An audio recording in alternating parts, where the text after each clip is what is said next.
যেই জমিনে নবীর আওলাদ ঘুমিয়ে আছে 61 হিজরিতে কারবালার ময়দানে ইরাকের জমিনে 72 জন নিয়ে 22,000-এর কাছে ইমাম হুসাইন মাথা নত করে নাই। আজ ইরান যদিও তারা দুর্বল, তাদের জনসংখ্যা কম, বিশ্বের সবচেয়ে বড় শক্তি আমেরিকা এবং ইসরায়েলের কাছে তারাও মাথা নত করে নাই। তারা বলেছে জীবন দিবে, তারপরও মাথা নত করবে না। এটাই মুসলমানদের চরিত্র। কথা বলে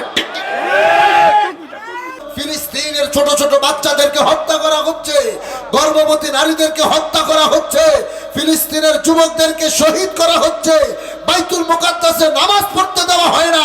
আজকে 4টি জুমা বাইতুল মুকাদ্দাসে নামাজ হয় না, ঈদের নামাজ পর্যন্ত পড়তে দেয় নাই।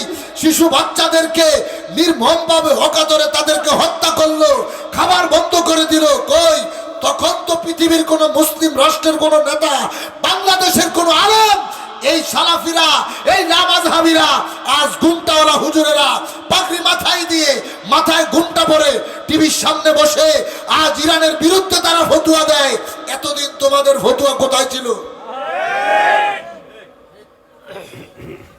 এতদিন ধরে মুসলমানদেরকে হত্যা করলো, বাইতুল মুকাদ্দাস তারা এখনো পর্যন্ত তারা চতুর্দিকে সেনাবাহিনী লাগিয়ে রাখছে, কেউ যদি নামাজ পড়তে না আসে।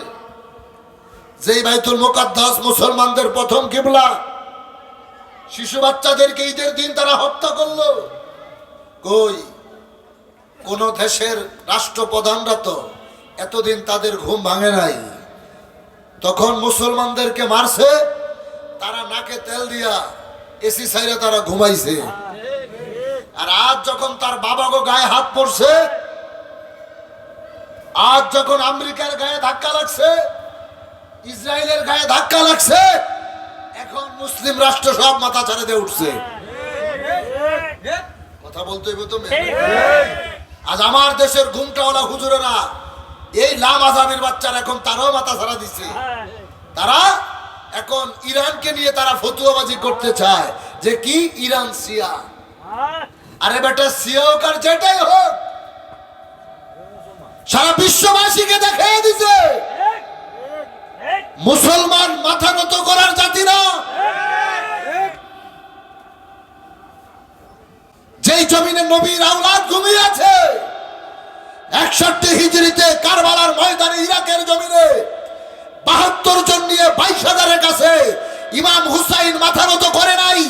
আজ ইরান যদিও তারা দুর্বল, তাদের জনসংখ্যা কম, বিশ্বের সবচেয়ে বড় শক্তি আমেরিকা এবং ইসরায়েলের কাছে তারাও মাথা নত করে নাই।